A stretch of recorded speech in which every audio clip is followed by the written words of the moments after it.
ऐसे ही गैया। हेलो दोस्तों, नमस्कार, प्रणाम। नमस्ते, प्रणाम। हम दोनों लोग के चैनल में आप लोग का स्वागत है। हम लोग गा रहे हैं नाच गीत।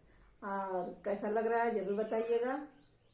सपोर्ट करिए, लाइक सब्सक्राइब करिए, हम लोग का सपोर्ट करिए। चैनल को लाइक कर लीजिए और सब्सक्राइब कर लीजिए।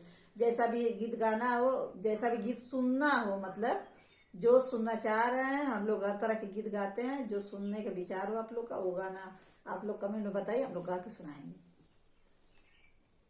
बस